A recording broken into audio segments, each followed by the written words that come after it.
All right, hello and welcome to my social psychology demonstration of learning.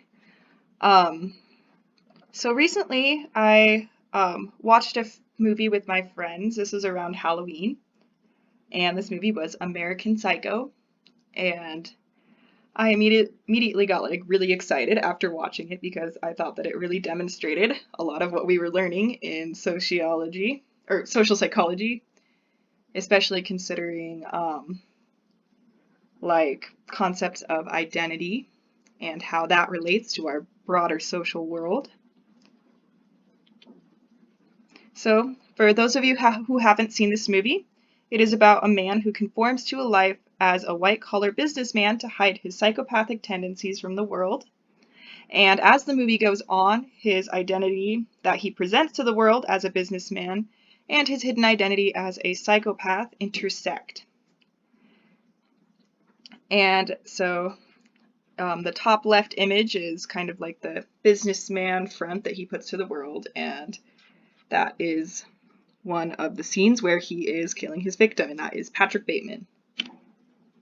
And so a quote that really stuck out to me that I thought kind of defined the overall theme of the movie is one by Patrick Bateman, and he says, "There's an idea of Patrick Bateman, some kind of abstraction, but there is no real me, only an entity, something illusory.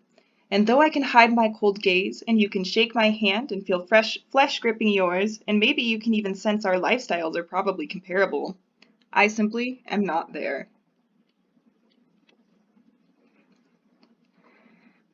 And so the first thing that American Psycho made me think about from our social psychology class was the dramaturgical model and impression management. And the dramaturgical model was presented by Goffman. And it says that people are like actors on a stage and they manipulate their behaviors to create a certain impression of themselves to others.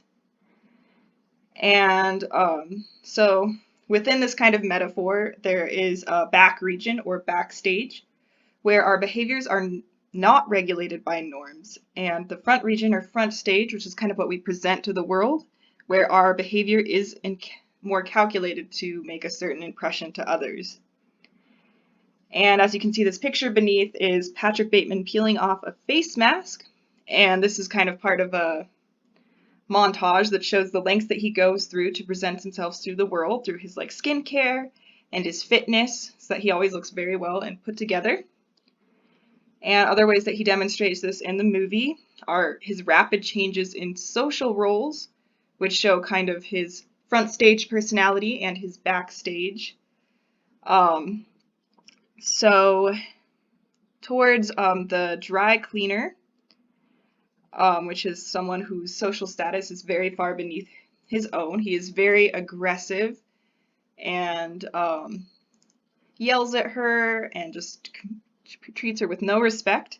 But you can see a very rapid role shift when someone of his own social status walks in and he's immediately super polite and starts speaking in a much more casual manner.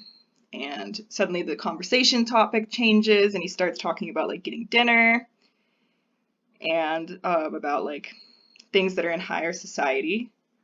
So it kind of shows two sides of the same person depending on the level of social pressure. And another kind of example of impression management is thinking about the concept of the I and the me. So Patrick demonstrates his I, which is his internal reaction, and it kind of shows how he is feeling in the situation inside when he is at a nightclub and the waitress is a little bit like snippy with him. And his internal reaction is to scream at the woman at the club, insult her, and say that he wants to kill her. But the me that he actually presents in order to preserve his image is really no reaction. He just pays the woman. And so in the end of this movie, Patrick Bateman does end up having a lot of victims, which range from like a homeless man and his dog to multiple prostitutes, Paul Allen, which is kind of an equal in the business world. And so kind of the question that the movie leaves you with is, did Patrick Bateman actually kill anyone? And the reason that that's kind of up for debate is that nobody believes Patrick Bateman's confession. Like there reaches a breaking point where Patrick Bateman goes to his lawyer and he tells him that he kills all of these people and that he's a monster and he needs to be like taken into custody. And the lawyer thinks it's a joke, and he even goes to the point of calling Patrick Bateman by the wrong name and not even recognizing who he is. And Patrick Bateman also goes to Paul Allen's apartment where he had committed several of the murders, and there were actually like body parts hidden in the apartment. And the apartment is completely cleaned, all of the stuff is removed, and he is setting up, or they are setting up the apartment for a house showing, like they're selling it because it's in a very, very nice area of New York. And all the bodies have been cleared, there's no evidence.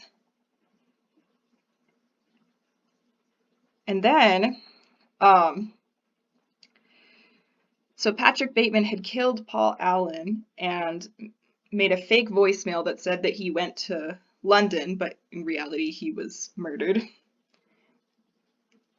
And people reported that they saw Paul Allen in London, even though, according to Patrick Bateman's perspective, he's dead, so there's no way he could be in London. And they also reported seeing Patrick Bateman the night he allegedly murdered Paul Allen, which gives Patrick Bateman an alibi.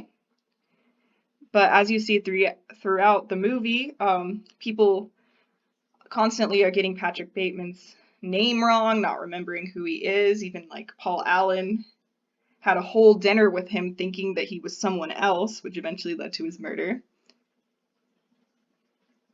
And so he easily could have had an alibi because they thought he was somebody else.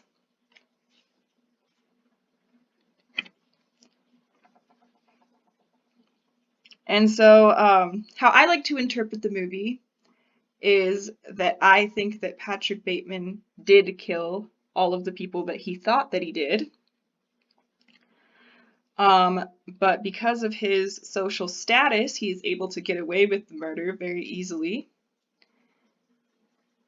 because people cover it up and don't really believe that he's capable of that.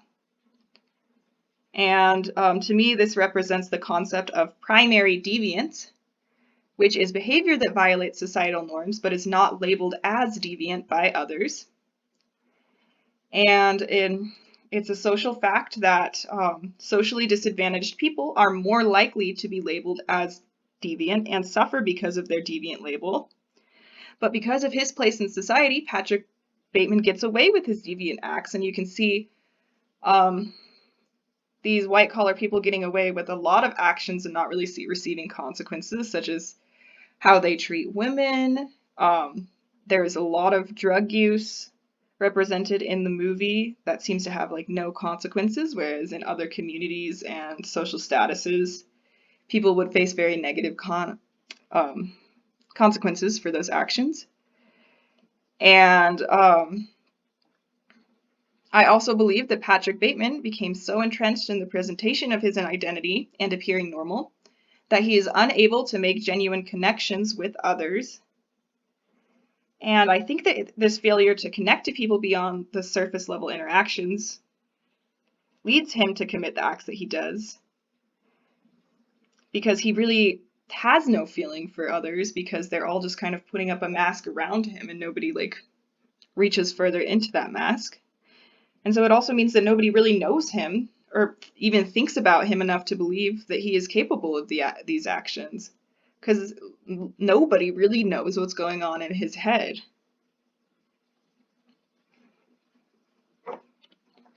And that is the end of my presentation. I definitely recommend watching American Psycho if you want an example of how these social psychological concepts play out in a movie. And thanks for listening.